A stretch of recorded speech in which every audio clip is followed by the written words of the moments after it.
Merci beaucoup.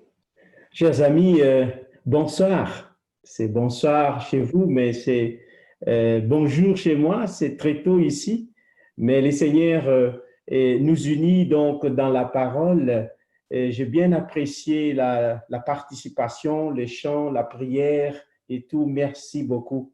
C'est déjà notre deuxième jour et aussi troisième séance déjà de notre semaine de prière.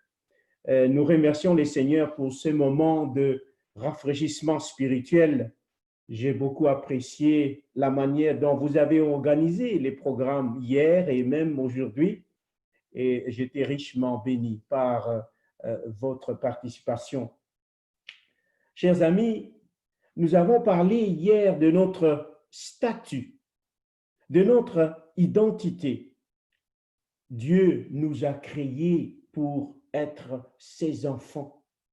Notre statut en tant qu'enfant de Dieu n'était pas après coup, mais plutôt planifié par Dieu. Dieu nous aime et cette création, c'est-à-dire qu'il a déjà dans son esprit que nous, en tant que créatures, nous sommes aussi ses enfants. Pour moi, ça m'interpelle, ça me touche, parce que ce n'est pas tout simplement par la rédemption, ce qui est déjà bien, que nous devenons enfants de Dieu, mais nous avons été créés pour être déjà enfants de Dieu en tant que race humaine. Malheureusement, nous avons parlé aussi de ça hier. Malheureusement, il y avait donc un imposteur dans la personne du Satan qui a tout fait pour graver aussi son image sur nous. Et lui aussi, il veut qu'on soit notre Père. Et par défaut, si nous ne choisissons pas le Créateur comme notre Père, donc lui, il nous prend. Et c'est ainsi que Jésus-Christ a appelé les pharisiens. Il dit, bon, voilà le diable, votre Père. Nous remercions les Seigneurs que par son amour, il a fait un plan pour que nous puissions retrouver notre statut originel, c'est-à-dire être enfants de Dieu. Et par le baptême, nous sommes réinsérés dans cette famille de Dieu. Et à ce moment, ce qui est écrit dans Romains chapitre 8, le verset 16 est bien clair. Mais vous avez reçu un esprit d'adoption par lequel nous crions Abba, Père, Abba, Père, Papa, Abba, Père, notre Dieu et notre Père. Quel privilège d'avoir Dieu qui est tout-puissant, qui est le créateur de l'univers, comme étant notre Père. Nous sommes les privilégiés de Dieu. Mais c'est bien tout ça. Mais notre vie chrétienne ne s'arrête pas là. C'est bien d'avoir ces statuts, mais il faut bien le maintenir. Nous avons aussi étudié hier que dans cette famille de Dieu, il y a deux éléments. Il y a donc l'élément terrestre et l'élément céleste. Eh bien, comme un petit résumé, l'élément céleste, c'est Dieu lui-même, Dieu le Père, le Fils et le Saint-Esprit. Il y a aussi les anges. Les anges, ils font partie de cette famille céleste. Et aussi, il y a aussi déjà, aussi une partie de la race humaine qui fait partie déjà de cette famille céleste. Nous savons très bien dans la Bible qu'il y a donc Enoch, il y a Élie, et puis il y a Moïse. Voilà donc cet élément céleste. Mais il y a aussi cet élément terrestre, c'est-à-dire nous-mêmes, ceux qui acceptent le Christ comme leur sauveur personnel. Ils deviennent maintenant cette branche de la famille de Dieu sur terre. Et voilà ces deux familles. Il y a ces deux branches, ces deux éléments, pour que nous puissions grandir, pour que nous puissions avoir la certitude qu'un jour on sera ensemble. Il faudrait bien qu'il y ait une relation. Et c'est pour cela que c'est le secret d'être prêt. Notre semaine des prières, le thème central, sommes-nous prêts? Sommes-nous prêts? La façon dont nous avons dans nos mains, c'est que nous avons besoin d'être en relation avec Dieu et que ces deux éléments soient ensemble, soient en connexion pour que nous puissions être prêts. C'est la façon de nous préparer pour le retour du Seigneur. Alors, aujourd'hui, nous avons besoin d'approfondir dans la Bible ce que nous devons faire pour que cette relation soit efficace, le désir de Dieu. Le désir de Dieu, le désir de Jésus-Christ. Quel est le désir? Quel est son désir? Et ce désir de Dieu doit être aussi notre désir. Et voilà, le désir de la partie céleste doit être aussi le désir de la partie terrestre. Je parle bien de deux éléments de la famille de Dieu. Tout d'abord, chers amis, je vous invite à ouvrir vos Bibles dans Genèse chapitre 3. Genèse chapitre 3, le verset 8 et le verset 9. Nous voyons là que Dieu, notre Dieu, est un Dieu de communion, un Dieu qui cherche. Genèse chapitre 3, le verset 8 et le verset 9. Eh bien, je lis. Alors, ils entendirent la voix de l'Éternel, c'est-à-dire Adam et Ève. Ils entendirent la voix de l'Éternel Dieu qui parcourait le jardin vers le soir. Et l'homme de sa femme se cachèrent loin de la face de l'Éternel Dieu, au milieu des arbres du jardin. Voilà donc notre Dieu. Dieu a créé Adam et Ève, et puis il est là, on écrit qu'il parcourait le jardin vers le soir pour être en contact avec Adam et Ève, pour être en communion avec eux, c'est sûr, parce que nous avons étudié que Adam et Ève n'étaient pas tout simplement des créatures, mais ses enfants. Alors, c'est bien sûr qu'un père veut être en communion avec ses enfants. Il est venu pour être en communion avec Adam et Ève. Malheureusement, comme il est dit ici, les enfants donc sont cachés. Et le Seigneur n'a pas dit, bon voilà, ils sont partis, je les laisse partir. Mais le verset 9 nous dit, mais l'Éternel Dieu appela l'homme et lui dit, où es-tu? Voilà notre Dieu. Notre Dieu, c'est un Dieu qui cherche. Notre Dieu, c'est un Dieu qui veut notre communion, notre relation avec lui. La famille de Dieu céleste, ils veulent bien être en communion avec nous. Cette relation est tellement importante. Où es-tu? Vous voyez, il y a des degrés de relation entre parents et enfants. Et sur cette terre, dans la vie, il y a le côté très extrême dans cette relation. J'en ai vu. J'ai déjà entendu même un garçon qui a tué sa mère pour avoir l'héritage.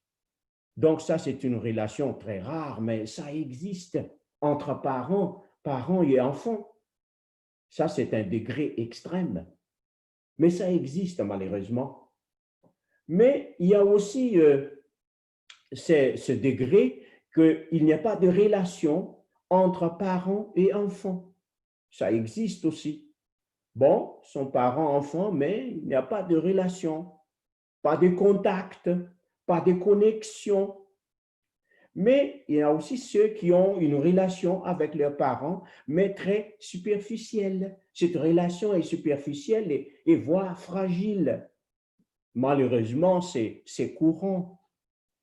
Mais il y a aussi ceux qui ont une relation avec leurs parents, une relation très stable, une relation régulière. C'est déjà bien si on a cette relation avec ses parents, une relation stable, une relation régulière.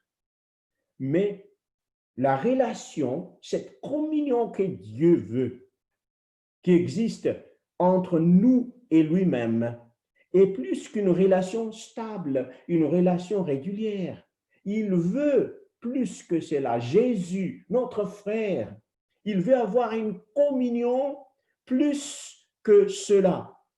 Notre Père, il veut avoir une relation pas juste un peu là régulière, mais stable, mais une relation profonde. Une relation profonde. Et nous allons parler de cette relation profonde parce que ça va nous aider à être prêts pour son retour. Ça, c'est le secret du réveil. C'est d'avoir cette relation profonde, réelle, vibrante avec le Seigneur. Alors, dans la Bible, on nous parle d'un homme qui a vécu cela, cette relation personnelle, relation étroite, relation vibrante avec le Seigneur. Il s'appelle Abraham. Il s'appelle Abraham. Alors, dans Jacques chapitre 2, le verset 23, on nous parle de lui comme étant l'ami de Dieu. J'aime bien ce verset, l'ami de Dieu. On décrit donc qu'il est l'ami de Dieu. Nous allons lire Jacques chapitre 2, le verset 23. Il dit ici que ainsi s'accomplit ce que dit l'Écriture. Abraham crut à Dieu et cela lui fut imputé à justice. Et il fut appelé ami de Dieu. Donc, il était appelé ami de Dieu. Ami de Dieu. Et encore un autre verset dans Ésaïe chapitre 41, le verset 8. Et là, c'est Dieu même qui parle que Abraham était son ami. Vous voyez, si par exemple, je dis, bon, je suis l'ami du président de la République, il y a des gens qui disent, oh, ça c'est mon ami, on était ensemble, mais il faut que lui-même confirme cela. Et dans Ésaïe chapitre 41, le verset 8, nous allons voir ce qui est écrit ici. 41, le verset 8. Mais toi, Israël, mon serviteur Jacob que j'ai choisi, race d'Abraham que j'ai aimé. Et dans d'autres versions plutôt, la version anglaise, il est dit mon ami. Donc, c'est Dieu lui-même qui dit que Abraham est son ami. Il a confirmé. Il dit voilà, il est mon ami. Et aussi dans deuxième livre de Chroniques, chapitre 20, le verset 7, il est dit aussi qu'il est l'ami de Dieu. Donc, voilà cette amitié C'est ça, c'est la relation que le Seigneur veut avoir entre les deux éléments de la famille. La famille céleste veut être donc notre ami, cette relation qui existe entre les deux. C'est ça le secret de notre vie chrétienne. C'est bien que Dieu veut notre ami. Et le Christ, il veut cela, notre grand frère. Vous voyez, c'est bien d'avoir ses parents comme ses propres amis. Dans Jean chapitre 15,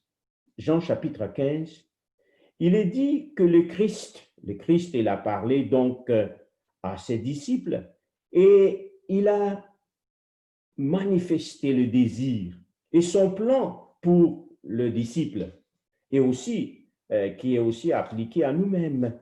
Dans Jean chapitre 15, le verset 13, le verset 13 au verset 15. Il n'y a pas de plus grand amour que de donner sa vie pour ses amis.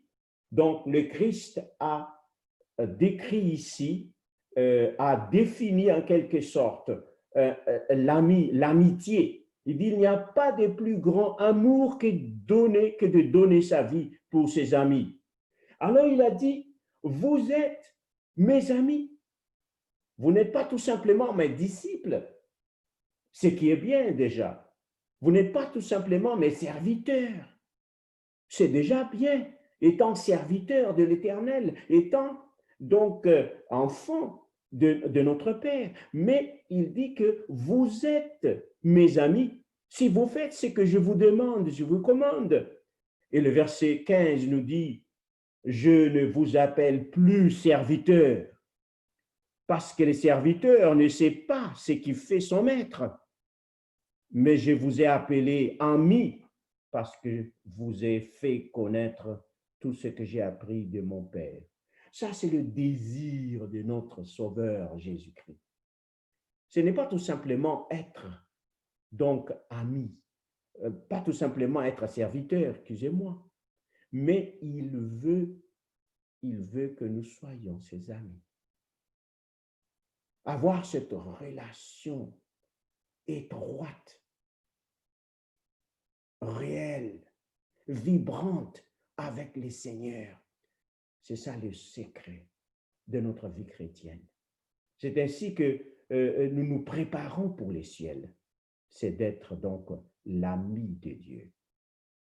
Quand je pense à cela, je pense au Créateur, le Créateur de l'univers qui veut être mon ami. Il est mon Père. Je me sens si petit. Je me sens privilégié. Je dis, Seigneur, c'est ça ton désir, c'est ça ton plan. Que moi, pécheur, tu veux être mon ami.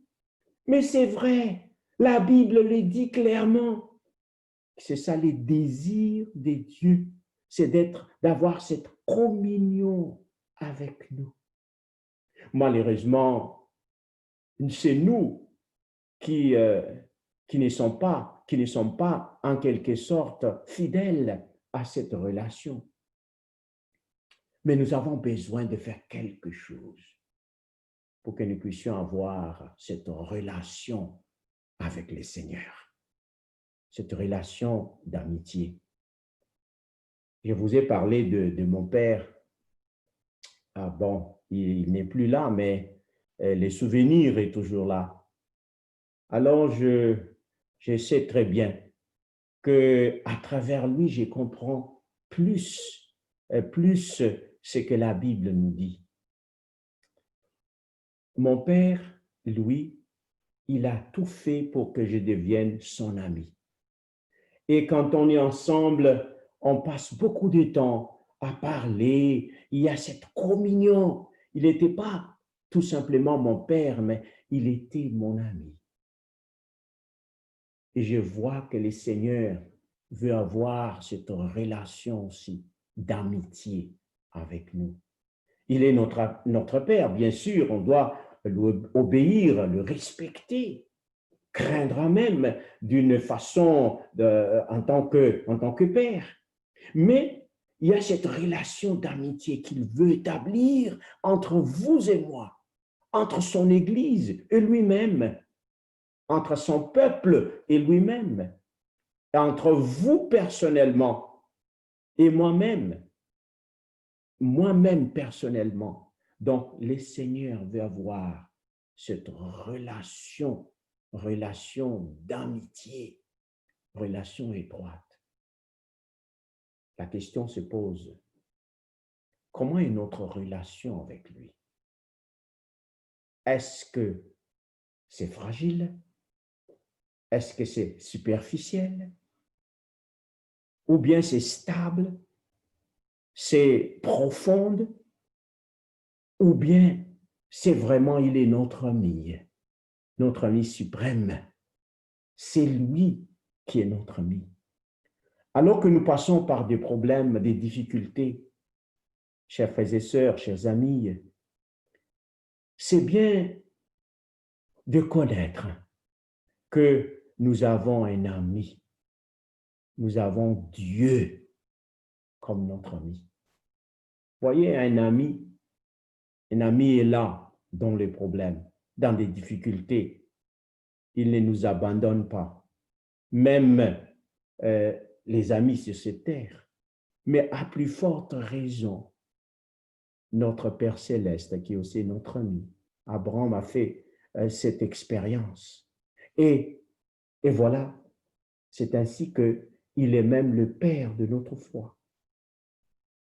Et voilà, il est dit que Dieu veut cette relation. Mais quand on lit la Bible, Jésus veut qu'on avance encore, qu'on entre encore en profondeur. C'est bien d'être son ami, mais ce qui est vraiment encourageant, c'est que le Christ, il est plus qu'un ami. Sa relation avec nous, il veut que ce soit plus qu'un ami. Comment cela? Nous allons étudier la Bible. Dans Jean chapitre 14, il est dit au verset 10 à 12. Nous allons lire ce qui est écrit dans la parole de Dieu. Alors il est dit, ne crois-tu pas que je suis dans le Père et que le Père est en moi?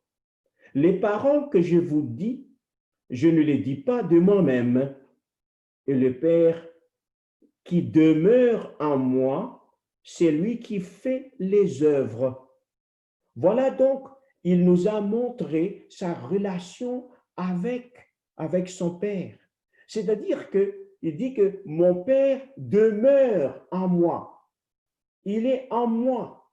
Alors, ce Père qui fait les œuvres, il dit le Père est en moi. Les paroles que je vous dis, c'est-à-dire que les paroles de Jésus, c'était les paroles du Père.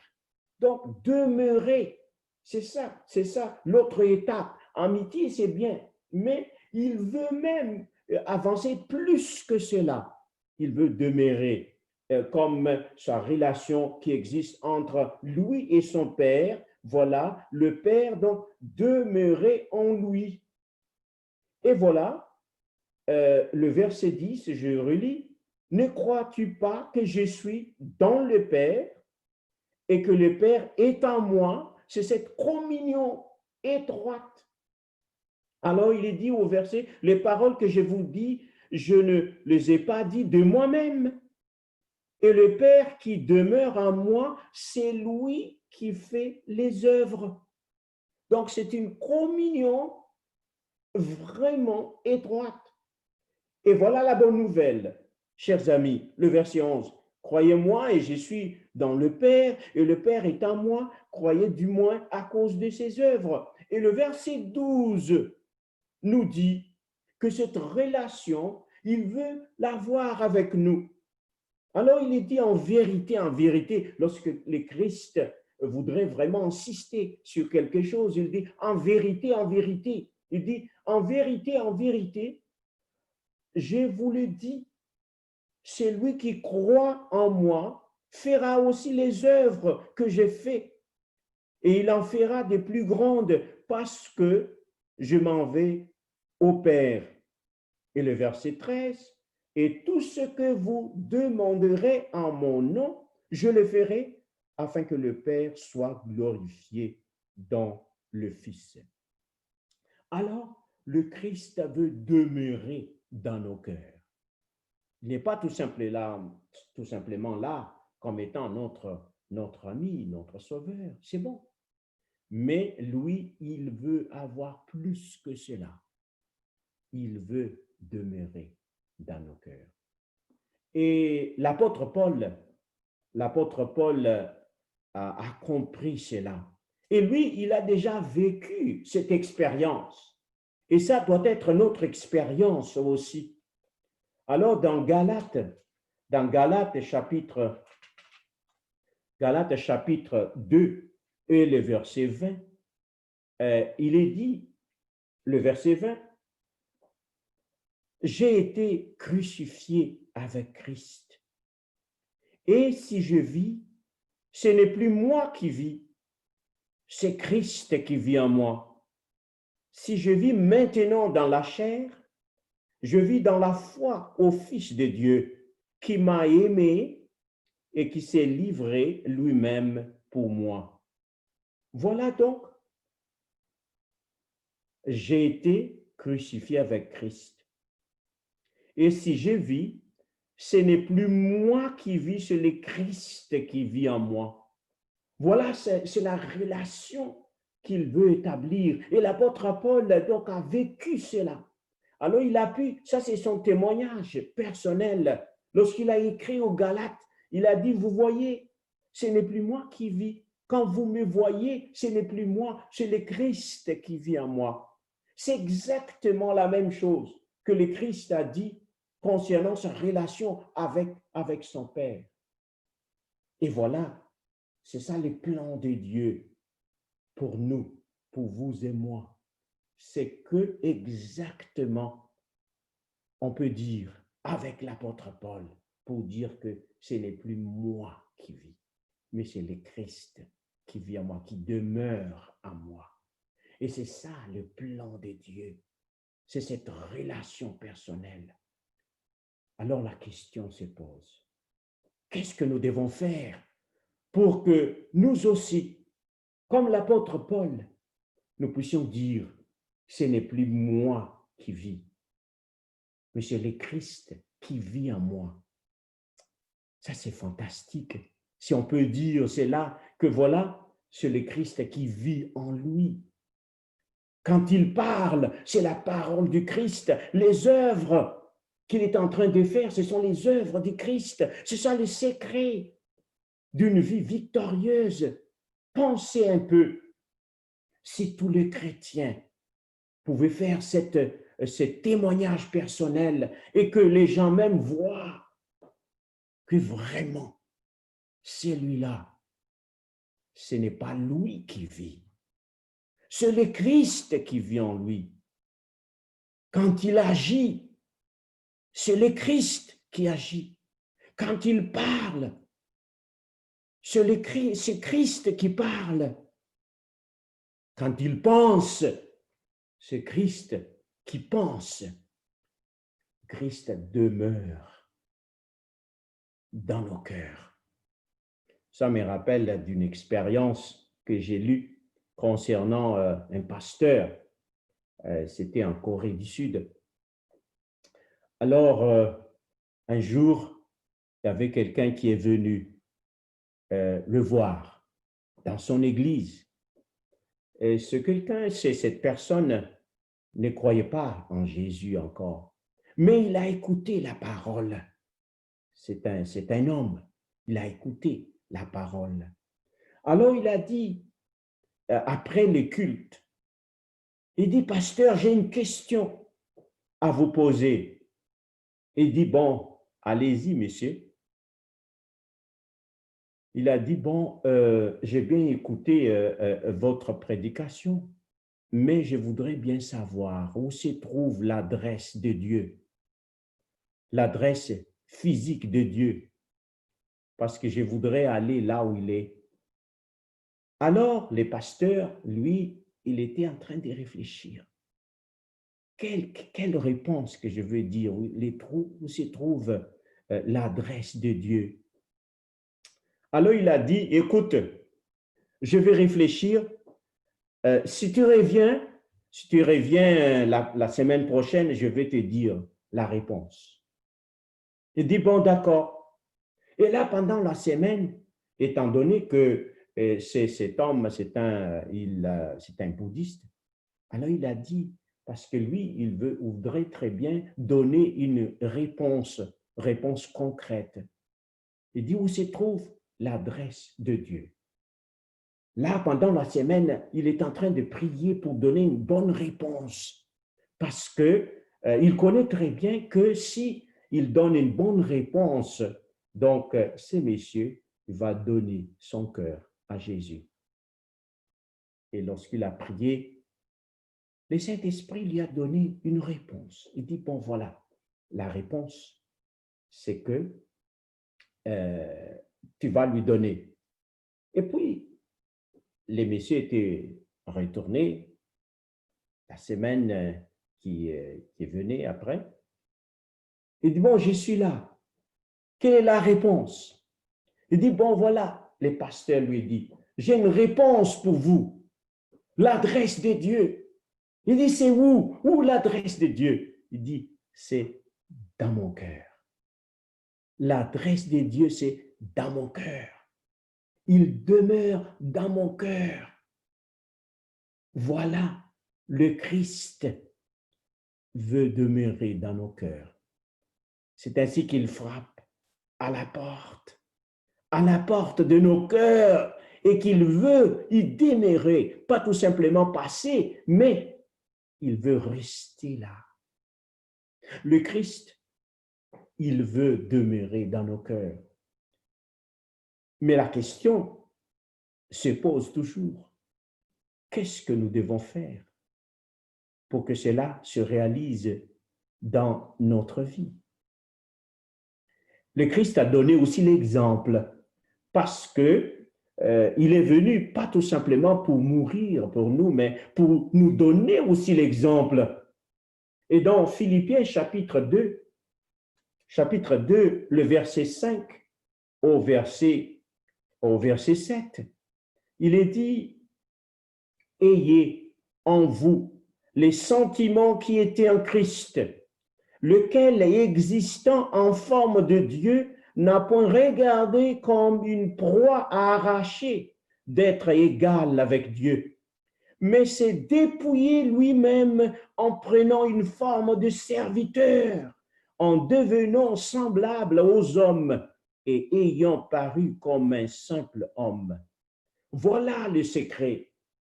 Alors il s'est dépouillé lui-même.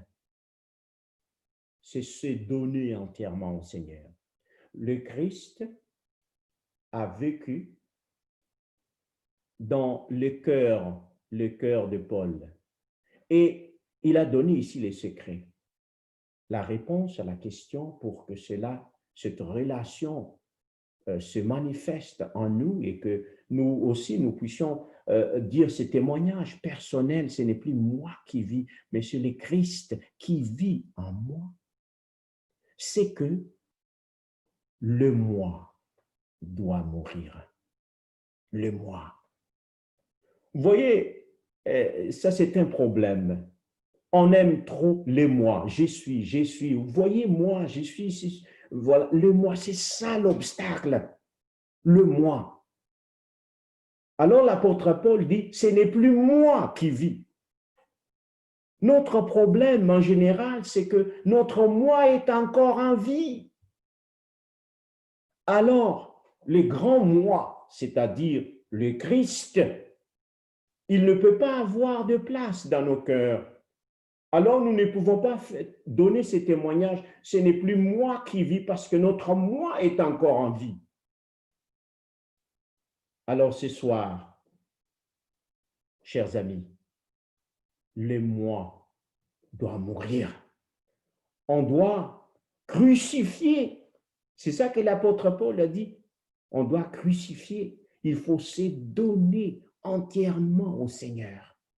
Ce moi doit mourir et on doit l'enterrer. Le grand problème que nous avons, personnellement, et même dans la famille, et les problèmes de ce monde, c'est les moi. Le moi, l'orgueil. Je suis. Ah, tu vas connaître, tu vas me connaître. Au lieu de dire, je te fais connaître le Christ, tu vas me connaître, c'est toi, tu dis ça. Donc le moi est un problème. Le Christ veut demeurer dans nos cœurs. Voilà, j'ai entendu une histoire, ce qui s'est passé là, quelque part, sur une île. Et voilà un homme très riche. Il a voulu construire un grand hôtel au bord de la mer. Et là, il a voulu donc acheter cette partie. Et dans cet endroit, il y avait une petite cabane d'un homme pauvre. Et il s'est approché de lui. Il dit, mon ami, je voudrais acheter ta maison. Et alors l'homme dit, non, je ne peux pas faire ça. Il y a une valeur sentimentale à cela, donc c'est tout ce que j'ai, je ne peux pas vendre. Non, mais je te donne beaucoup d'argent, il ne faut pas refuser. Il dit, non, pas question, je ne voudrais même pas continuer cette conversation, je ne veux pas vendre. Je ne veux pas vendre ma maison, un point c'est tout. Non, il ne faut pas donner ta réponse maintenant. Va réfléchir. Non, je n'ai même pas besoin de réfléchir parce que pour moi, me débarrasser de cette maison, pas question. Même si vous me donnez beaucoup d'argent, je ne veux pas. Il dit non, mon frère, il ne faut pas être comme ça. Va réfléchir. Il dit non, je n'ai pas besoin de réfléchir parce que cette maison est très importante pour moi. Il dit non. Réfléchis, voilà l'argent, les montants, je te donne beaucoup d'argent. Va d'abord, ne donne pas une réponse finale aujourd'hui, va réfléchir là-dessus. Il dit bon, d'accord, comme vous insistez, je vais réfléchir, mais je vous dis déjà que ma réponse est claire, c'est non. Et il est allé. Après 2 jours, il est retourné. Il dit, monsieur, je suis là. Ah, donc, vous avez changé d'avis. Vous allez vendre votre maison. Il dit, oui, je vais vendre ma maison. Ah oui, je sais, vous voyez, c'est beaucoup d'argent quand même, donc vous devez accepter. Il dit, oui, mais j'ai beaucoup réfléchi. Comme vous m'avez demandé de réfléchir, j'ai réfléchi. Il dit, bon, voilà, comment? Il dit, je vais vendre ma maison à vous, à une condition. Vous voyez, j'ai un attachement personnel à cette maison. Alors, je voudrais quand même avoir quelque chose. Alors, on va mettre dans le contrat de vente que, bon, voilà, je vais vendre la maison, sauf 2,5 cm. 2,5 cm et voilà, ce n'est pas verbal, hein. On va mettre ça dans le contrat, n'est-ce pas? Et puis, l'homme riche est en train de réfléchir, c'est quoi ça encore? 2,5 cm? Mais c'est rien ça. Il dit, bon, d'accord, on va les faire. On va les faire, bon, voilà le montant et 2,5 cm. Et puis, on a donc écrit le contrat de vente et il a insisté que c'est dans ce contrat, il est dit, bon, je vends ce terrain, mais bon, sauf 2,5 cm. C'est écrit, il dit, bon, voilà, c'est fait, mais n'oubliez pas, messieurs, l'homme pauvre a dit que c'est écrit dans le contrat. que la maison est à vous, sauf 2 centimètres et demi. Oui, d'accord, ça va. Bon, voilà le monsieur qui est riche et content. Il dit, bon, voilà, finalement, j'ai cette maison. Après 2 jours, le monsieur est revenu. Cette fois-ci, avec un clou et un marteau. Un clou et un marteau. Il dit, messieurs, je suis là, je vais utiliser ma part, les 2 centimètres et demi. Il dit, bon, c'est écrit dans les contrats, vous ne pouvez pas dire non, c'est à moi. Alors, il a cloué. Donc, là, ce clou-là, sur le mur. Il dit, bon, il ne faut pas toucher, hein. C'est légal. Bon, au revoir, messieurs.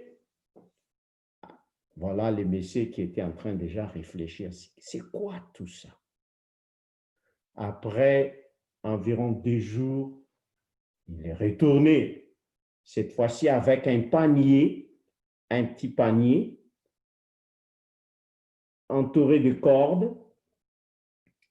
Et voilà, messieurs, je suis revenu, je vais utiliser ma part. Bon, il a ouvert le panier et ce qui était là-dedans, c'était un petit chien mort. Et il a pendu le chien, donc sur le mur, utilisant le clou. Il dit, messieurs, c'est à moi, il ne faut pas toucher, hein, c'est 2 centimètres et demi. Et voilà le monsieur riche qui est en train de réfléchir. Qu'est-ce que je dois faire? Je dois enlever normalement, mais ce monsieur, il est sérieux, il va me traduire en justice. Il a laissé là, les premiers jours, ça a commencé à sentir mauvais. Et 2e jour, c'était terrible. 3e jour, c'était intenable. Alors le monsieur était fâché. Il dit, bon, voilà, je ne veux plus avoir cet endroit. Où est ce monsieur? Il faut les chercher pour moi. On l'a cherché, voilà. Je n'ai plus besoin de votre cabane. Il faut me rendre l'argent et voilà votre cabane. Chers amis, le diable n'a pas besoin d'un maître de notre vie.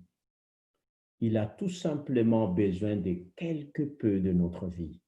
2 centimètres et demi, ça suffit pour nous avoir. C'est dont nous avons besoin. C'est dont nous avons besoin, chers frères et sœurs. C'est une consécration totale. Et que ce moi doit mourir. Qu'est-ce qu'il y a dans notre vie qui empêche cette relation étroite avec le Seigneur? Est-ce qu'il y a quelque chose qui est là dans nos cœurs, qui est un obstacle de cette relation? C'est le moment de nous examiner nous-mêmes. Le Seigneur veut avoir cette relation intense, cette relation vibrante, mais aussi longtemps que nos cœurs ne soient pas vides. Alors, il ne peut pas demeurer dans nos cœurs. Alors ce soir, le Seigneur nous appelle à avoir cette consécration totale et que lui, il veut être notre ami et qu'il y a cette relation réelle entre nous et lui, mais il veut aller plus loin.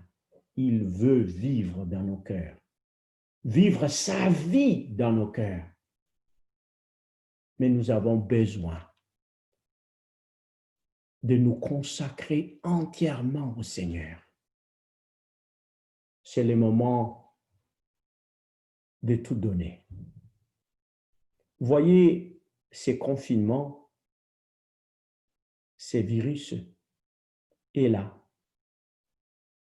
Je ne suis pas convaincu que ça vient de Dieu, mais Dieu peut l'utiliser pour nous faire réfléchir.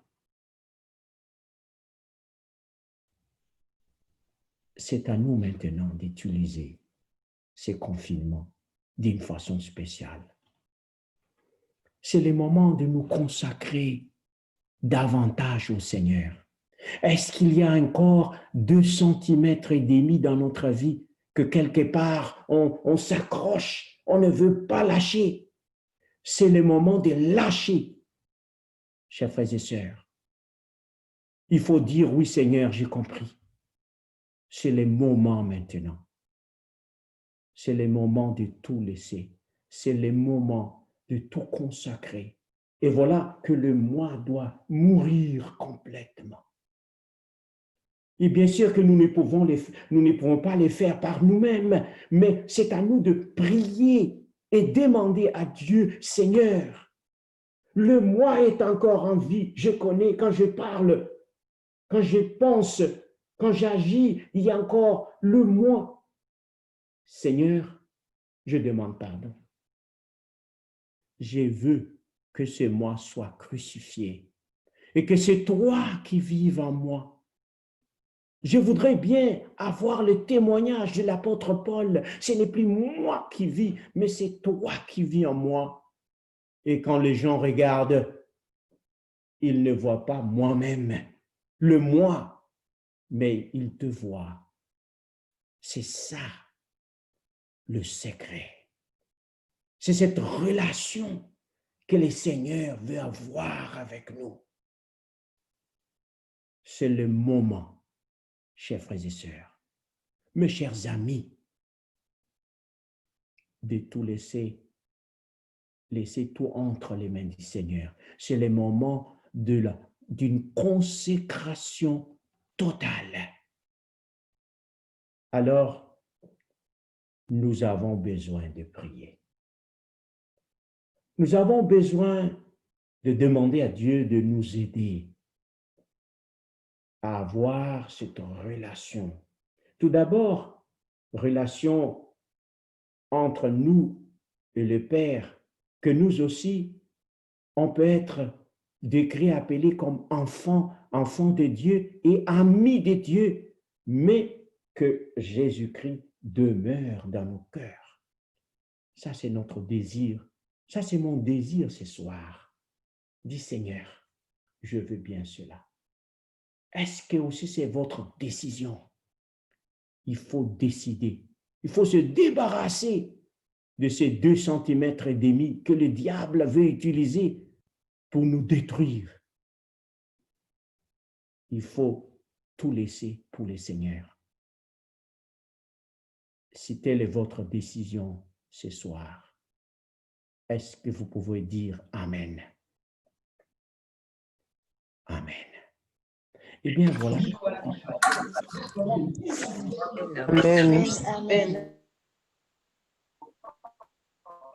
À Dieu de nous donner cette force. La prière ce soir, c'est que nous allons diviser en deux. Il y a tout d'abord la prière personnelle, silencieuse, que nous allons prier, on va demander à Dieu.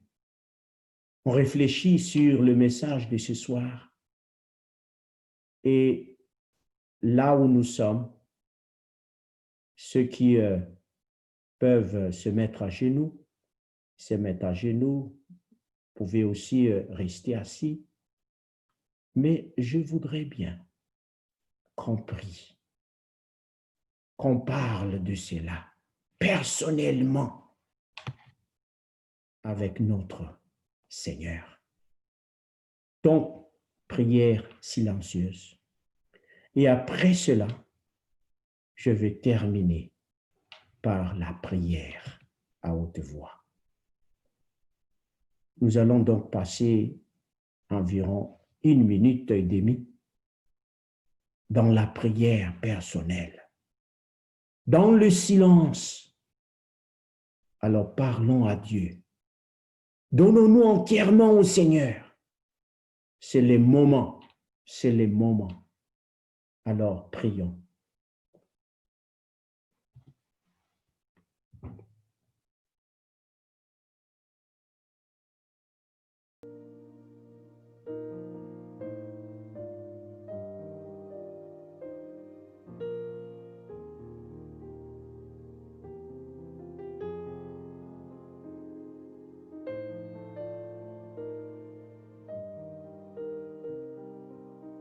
Prions.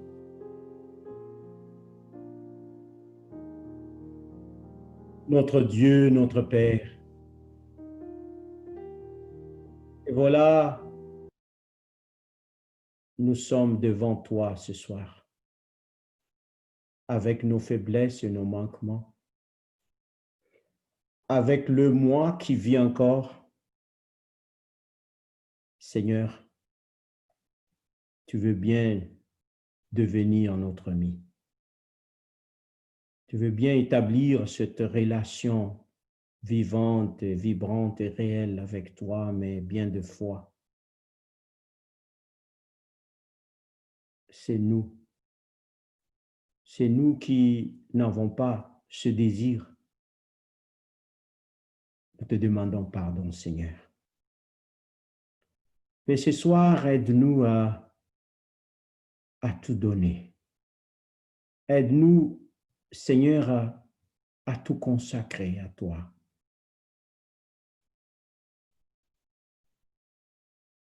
Par nous-mêmes, nous ne pouvons rien faire. Mais nous pouvons, Seigneur, te demander de nous aider à crucifier ce moi. Seigneur, voilà, nous tous, nous avons prié personnellement. Accepte ces prières, Seigneur, et accepte-nous. Et ce soir, libère tes enfants. Ce soir, Seigneur, fais de nous tes amis et demeure dans nos cœurs, afin que les témoignages de l'apôtre Paul soient aussi les nôtres et que nous pouvons dire, ce n'est plus nous qui vivons, mais c'est toi qui vis en nous. Seigneur, merci parce que tu as déjà répondu à nos prières. C'est au nom de Jésus. Amen.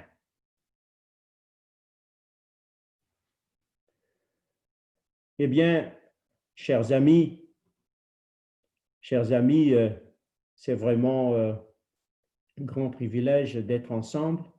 Et demain, je vais parler du secret de la réponse à la prière. Comment faire pour que nos prières soient exaucées? Je voudrais donc que vous tous soyez là et aussi avec les autres et que nous allons avoir une expérience dans la Bible, dans la parole de Dieu, comment faire pour que nos prières soient exaucées. Merci Seigneur, que Dieu, que tu nous as donné cette occasion. Voilà, que le Seigneur nous bénisse. Amen.